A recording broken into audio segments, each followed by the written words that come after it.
کیا کیا ہیں، لیکن وہاں کوئی بھی ایسی سیٹ نہیں ہے جس کے لائق میں ہوں۔ اس نے بھیگی آنکھوں سے راغب کو دیکھ کر کہا تھا۔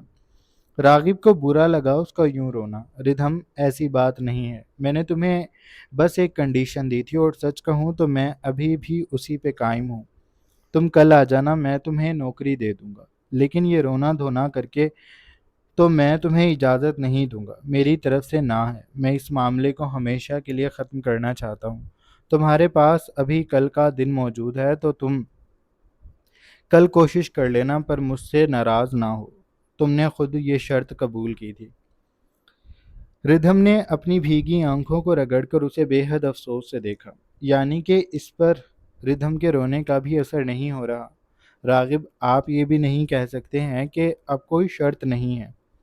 میں تمہاری بات مان رہا ہوں۔ وہ اس کے سامنے سے کھڑا ہو گیا، سر کو دائیں بائیں ہلاتے ہوئے بولا، میں تمہاری کسی بھی بے وقوفی میں تمہارا ساتھ نہیں دینے والا۔ اب اٹھو اور میرے کوٹ کی جیب میں دیکھو، اندر والی پاکٹ میں تمہارے لیے میں ایک چیز لے کر آیا ہوں۔ ردھم نے سر دائیں بائیں ہلایا۔ مجھے آپ سے کچھ بھی نہیں چاہیے، جو میں مانگ رہی ہوں وہ تو آپ دے نہیں رہے، اس کے علاوہ مجھے کچھ نہیں چاہیے۔ راغب نے اسے ناراضی سے دیکھا۔ اب تم یوں میری باتوں کو منع کرو گی تو میں بھی تمہاری بات نہیں مانوں گا۔ ہو سکتا ہے کہ اگر تم میری بات مانو تو کل تک میرا بھی ارادہ بدل جائے اور میں تمہاری باتیں مان لوں۔ تو اگر اب تم چاہتی ہو کہ میں تمہاری بات مانوں تو اٹھ جاؤ، میرے کوٹ کی جیب میں دیکھو، میں تمہارے لیے کیا لایا ہوں۔ ردھم کے دل میں ایک امید سی جاگی۔ وہ خاموشی سے اٹھی اور جہاں پر راغب کا کوٹ رکھا تھا اسے اٹھا کر اس نے راغب کے کوٹ کے اندر والی جیب میں ہاتھ ڈالا تو اس کے ہاتھ ایک چھوٹی سی ڈبی لگی، جسے اس نے کچھ حیرانی سے نکال کے اپنے سامنے کیا۔ راغب کمرے میں موجود صوفے پہ بیٹھ گیا تھا۔ ردھم نے اس ڈبی کو کھولا تو اس میں بے حد خوبصورت انگوٹھی موجود تھی، جس میں جڑا نگ روشنی کے پڑتے ہی چمکنے لگا تھا۔ ردھم نے راغب کی جانب دیکھا۔ راغب ہلکا سا مسکرایا۔ تمہارے لیے لایا ہوں، ادھر لے کر آؤ، میں پہناتا ہوں۔ اس نے ردھم کو اپنی طرف آنے کا اشارہ کیا تھا، ساتھ یہ بھی کہا، کوٹ بھی لیتی آنا۔ ردھم نے سوچا ہوا تھا کہ وہ راغب کی کوئی بات نہیں مانے گی، لیکن اب وہ انگوٹھی کو دیکھ کر تھوڑی تھوڑی پگھل رہی تھی، اس لیے چھوٹے چھوٹے قدم اٹھاتی وہ راغب کے پاس چلی گئی۔ اس کے ہاتھ میں کوٹ موجود تھا، جسے اس نے صوفے پہ رکھا اور انگوٹھی کی ڈبی راغب کی جانب کر دی۔ راغب نے ڈبی کو تھاما، اس میں سے انگوٹھی نکال کر اس نے اپنی ہتھیلی پھیلائی۔ ردھم نے ناراضی بھرے انداز سے اپنا ہاتھ اس کی ہتھیلی پہ رکھا تو راغب نے اس کی انگلی میں انگوٹھی پہنا دی، پھر اس کے ہاتھ کو چوما، اسے نرمی سے اپنی طرف کرتے وہ اپنے گھٹنے پر بٹھا چکا تھا۔ اتنا غصہ کیوں کر رہی ہو ہیں؟ میری تو جان ہو تم۔ اتنا مزہ آیا آج صبح مجھے تمہارے ساتھ یہ نوکری والی شرط پوری کرتے ہوئے۔ کل کا دن اور ہے، مجھے انجوائے کرنے دو۔ پھر تو تم نے ہار ہی جانا ہے، اس نے ردھم کو چھیڑتے ہوئے کہا تھا۔ ردھم جلدی سے اس کی گود سے اٹھنے لگی، راغب غصے سے راغب کو گھورتی وہ ابھی اٹھتی کہ راغب نے اس کے دونوں پہلوؤں کو تھام کر زبردستی اسے اپنے گھٹنے پر بٹھایا۔ اس کی کمر کے گرد بازو لپیٹتا وہ اپنی پینٹ کی جیب میں ہاتھ ڈالتا، وہاں سے چاکلیٹ نکال کر ردھم کے سامنے کر چکا تھا۔ اب تو ناراضگی کم کر لو، اس نے چاکلیٹ ردھم کے سامنے کی۔ ردھم نے چاکلیٹ تو لے لی، لیکن راغب کو شاید معاف نہیں کیا تھا، جبکہ اس کا کوئی قصور بھی نہیں تھا۔ راغب نے اپنی پینٹ کی دوسری جیب میں ہاتھ ڈالا، وہاں سے چاکلیٹ نکال کر ردھم کو دی، ردھم نے وہ بھی لے لی۔ پھر اس نے کوٹ کی جیب میں ہاتھ ڈالے، ہر جیب سے ایک ایک چاکلیٹ نکالتے اس نے وہ ساری چاکلیٹس ردھم کے ہاتھ پہ رکھ دیں۔ اب ردھم کے ہاتھ بھر گئے تھے۔ راغب نے رسان سے اس کے چہرے کو اپنی جانب کیا، اس کی آنکھوں میں دیکھتے ہوئے بولا، کل اور ٹرائی کر لینا، مجھے تم پر پورا یقین ہے تم جیت جاؤ گی۔ اس کے لبوں کے کناروں پر شرارت دبی ہوئی تھی۔ ردھم وہ دیکھ چکی تھی اور اس کی آنکھیں ردھم کو تپا رہی تھی۔ ردھم زبردستی اس کی گود سے اٹھی اور اس کے سامنے کھڑی ہو کر بولی، کل بھی آپ یہی سب کریں گے اور میں آفس نہیں آ سکوں گی۔ راغب نے دھیرے سے شانے اچکائے۔ یہ سب تو ضروری ہے کیونکہ میں بھی یہی چاہتا ہوں کہ تم آفس نہ ہو۔ ردھم نے سر جھٹکا۔ آج ہماری ہار سمجھ میں آنے والی بات نہیں۔ اس کے پورے لشکر میں تھے آدھے آج ہمارے لوگ۔ راغب اس کے شعر پہ بے ساختہ ہنس دیا، پھر وہ اٹھا اور فریش ہونے چلا گیا۔ اس کے بعد وہ ردھم کو زبردستی اپنے ساتھ ڈائننگ میں لے کر گیا تھا، اسے کھانا کھلایا، موسیٰ کے ساتھ کھیلتا رہا۔ جب موسیٰ نیند سے بوجھل ہو گیا تو وہ تینوں کمرے میں آ گئے۔ موسیٰ کو جھولے میں ڈال کر راغب ردھم کے پاس آیا تھا جو کروٹ موڑ کر لیٹ گئی تھی۔ راغب نے آ کر اس کی کمر پر اپنی انگلی رکھی اور دھیرے دھیرے اس کی کمر پہ اپنی انگلی کا پور چلانے لگا۔ میں تم پر منتر کر رہا ہوں، اس کے بعد دیکھنا تم میری بات ماننے لگو گی۔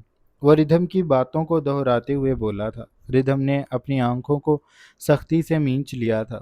وہ راغب کے بہکاوے میں نہیں آئے گی۔ راغب کچھ دیر اس کی کمر پہ انگلی پھیرتا رہا،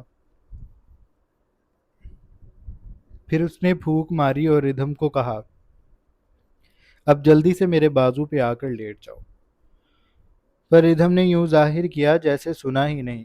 راغب نے اس کی کوہنی کو پکڑا اور اسے زبردستی اپنی طرف کرتا وہ اسے اپنے بازو پر لٹا چکا تھا۔ تم جانتی ہو مجھے تمہارے بغیر نیند نہیں آتی، تو تم کیوں تنگ کر رہی ہو؟ میرے پاس لیٹی رہو۔ تم نے بھی تو ابھی سے ہار مان لی، ابھی تو کل کا دن بھی ہے، تم دیکھنا تم جیت جاؤ گی۔ راغب کہہ کر اس کے ماتھے کو چومنے لگا۔ ردھم نے اس کے دونوں گالوں پر ہاتھ رکھ کر اس کے چہرے کو پیچھے کیا۔ آپ مجھے بار بار کس مت کریں۔ راغب نے اس کے دونوں ہاتھوں کو اپنے گالوں سے ہٹایا، انہیں اپنے ایک ہاتھ میں کرتا وہ اوپر کے اوپر اس کے چہرے پر اپنا چہرہ جھکا کر بولا، تو کیا کروں؟ وہ سرگوشی میں گویا ہوا تھا۔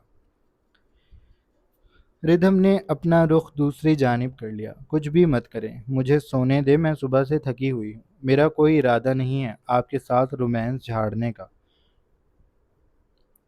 تو مجھ سے دور رہیں۔ اس نے اپنے ہاتھوں کو زبردستی چھڑایا اور راغب سے دور ہو کر بیٹھ کے کنارے پر آ گئی۔ راغب نے ہاتھ بڑھا کر اسے اپنی طرف کرنے کی کوشش کی، لیکن وہ اس سے اور دور ہو گئی۔ تم لگ رہا ہے بیڈ سے گر کر ہٹو گی، ادھر آؤ۔ وہ بڑے سے بیڈ پر اس سے دور دور ہو رہی تھی۔ راغب نے بڑی مشکل سے اس کے بازو کو پکڑ کر اسے اپنی طرف کھینچا تھا۔ اب تم یہاں سے ہلیں تو میں تمہیں دو لگاؤں گا۔ اس نے ردھم کو دونوں بازوں سے پکڑ کر اپنے تکیے پر پٹکا اور جلدی سے لیٹ کر اس نے اپنی ایک ٹانگ ردھم کے اوپر رکھ لی تاکہ ردھم ہل نہ سکے۔ راغب مت کریں۔ اس نے دور ہونے کی کوشش کی تو راغب نے اس کو اور اپنے نیچے دبایا۔ تم مت کرو، مجھے غصہ دلا رہی ہو۔ اب تم موسیٰ سویا ہوا ہے، تم کیا چاہتی ہو اٹھ جائے؟ ردھم یہی چاہتی تھی۔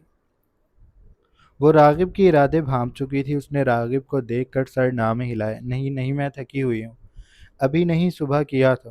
ردھم نے اس سے خود کو دور کرنے کی کوشش کی لیکن راغب نہیں مانا۔ صبح میں تمہارے پاس تھا، صبح میں تمہارا باس تھا، اب تمہارا شوہر ہوں، تو مجھے میرا حق دو، وہ کہہ کر اسے اپنی جانب کر چکا تھا۔ ردھم کی آنکھوں میں بے چینی تھی۔ راغب اس کی آنکھوں میں جھانکتا اپنے ہاتھ کو نیچے لے گیا۔ اس نے ردھم کی کمزور سی نازکی کو اپنی انگلیوں سے رب کیا تو وہ تڑپ گئی۔ وہ اس کے ٹراؤزر کو سرکاتا اس کو خود پہ عیاں کر چکا تھا۔ راغب انگلی سے نہیں، وہ مچلتی ہوئی گویا ہوئی تھی، لیکن راغب کہاں رکنے والا تھا۔ اس جان پہ بہت ظلم ڈھانے ہیں، اس لیے ان کے نخرے اٹھا رہا ہوں، مجھے انہیں سہلانے دو۔ وہ کہہ کر اپنی انگلی کی حرکت کو تیز کرتا ردھم کے منہ پہ اپنا دوسرا ہاتھ جما چکا تھا۔ ردھم یوں تڑپ رہی تھی جیسے جل بن مچھلی ہو، اور چند منٹوں میں بجلی کے جھٹکے کھاتی راغب سے لپٹ گئی تھی۔ راغب کے بازو کو اپنی گرفت میں شدت سے لے کر وہ اپنا چہرہ اس کے سینے میں چھپا چکی تھی۔ راغب نے اس کا سر اپنے بازو پہ رکھا۔ اب ایسے ہی لیٹی رہنا ورنہ دوبارہ اپنے وجود کی شدتیں بھر دوں گا ان کمزوریوں میں۔ وہ اس کے گال پہ دانتوں کا گہرا لمس دینے کے بعد اس کے گرد اپنے بازو لپیٹ چکا تھا۔ ردھم گہرے گہرے سانس لیتی ابھی تک جھٹکے سے کھا رہی تھی، جیسے تھوڑی تھوڑی دیر بعد اس کے جسم میں کرنٹ دوڑ رہا ہو۔ اگلی صبح وہ ردھم کو پھر اپنے قریب کر چکا تھا۔ ردھم کا دل ڈوب رہا تھا۔ راغب، آپ کو مجھ پہ ترس نہیں آ رہا؟ وہ شرارت سے مسکرایا۔ اس میں تو میرا ہی فائدہ ہے۔ اب شیر بکری سے دوستی کر لے گا تو وہ تو بھوکا مر جائے گا، اس لیے مجھے بکری کی دوستی نہیں چاہیے۔ وہ کہہ کر اس کے وجود پر قابض ہو گیا تھا۔ ردھم اس کی ہر شدت پر لرز رہی تھی۔ آج ردھم کو لگ رہا تھا کہ راغب جان بوجھ کر عمل کو کھینچ رہا ہے۔ وہ بار بار رکتا، اس کے ماتھے کو چومتا۔ ردھم تڑپتی ہوئی آخر میں جب وہ رکنے لگا تو ردھم نے اس کے گرد بازو حائل کر لیے، اپنا چہرہ اس کے سینے میں چھپا کر بھیگی تکلیف اور خمار کی ملی جلی آواز سے بولی، پلیز رکیں، رکیں نہیں، کرتے رہیں۔ اپنے آپ کو بھی حرکت دے رہی تھی۔ راغب نے بیٹھ کراؤن کے سہارے سے خود کو اس میں دھکیلنا شروع کیا ہوا تھا۔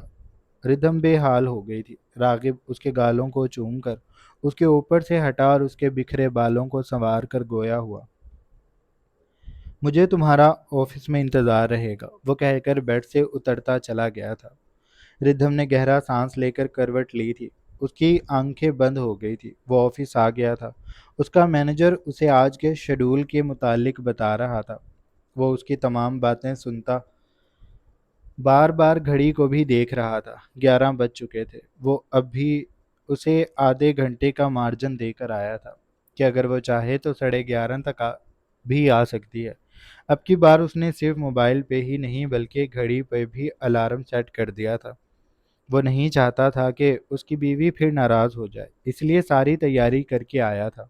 لیکن وہ جانتا تھا کہ ردھم نے آنا آج بھی نہیں ہے۔ وہ محظوظ سا بیٹھا سن رہا تھا کہ کچھ دیر میں اس کی میٹنگ ہے، میٹنگ 12 بجے تک ختم ہوگی، پھر ایک جگہ اسے لنچ کے لیے جانا ہے، شام میں ایک انویسٹر سے ملنا ہے، پھر رات کو کہیں ڈنر پہ بھی جانا ہے۔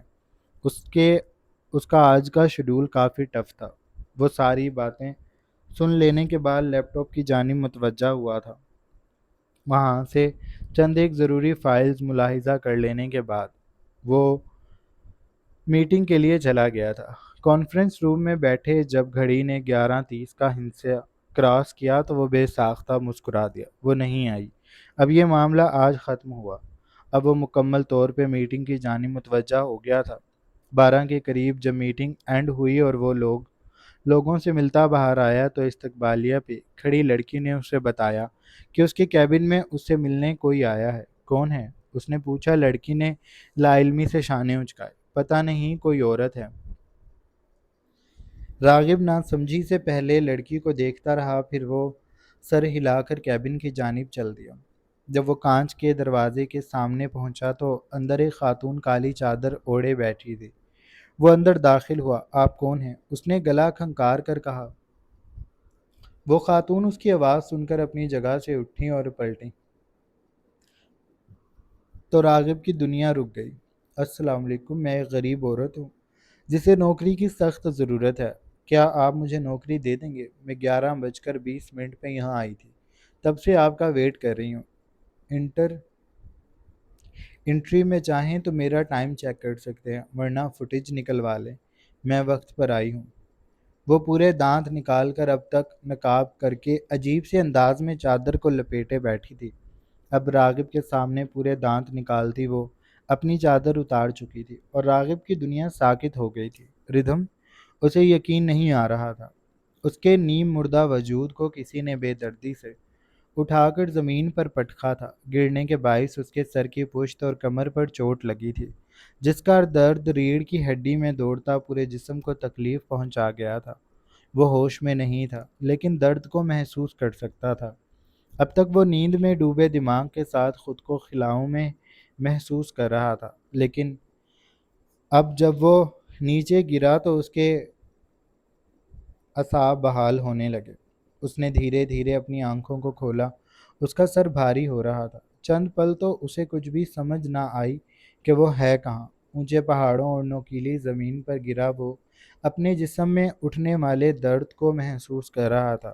وہ کرہاتا ہوا اپنے ہاتھوں کو زمین پر رکھ کر بیٹھا، ادھر ادھر دیکھا، آنکھوں کو بار بار جھپکتا۔ وہ منظر کو واضح کرنے کی کوشش کر رہا تھا، لیکن اس کا دماغ ابھی اس بات پر راضی نہیں تھا کہ وہ کسی بھی چیز کو پہچان لے۔ تو اس نے سختی سے آنکھوں کو مینچ لیا۔ چند پل آنکھیں میچ لینے کے بعد وہ گہرے گہرے سانس بھرتا رہا۔ پھر اس نے جب آنکھیں کھولی تو منظر بدلا نہیں تھا۔ پہاڑ وہی اونچے تھے، موسم میں خنکی تھی اور زمین پتھریلی۔ سورج چمک رہا تھا لیکن اس میں تپش کم تھی۔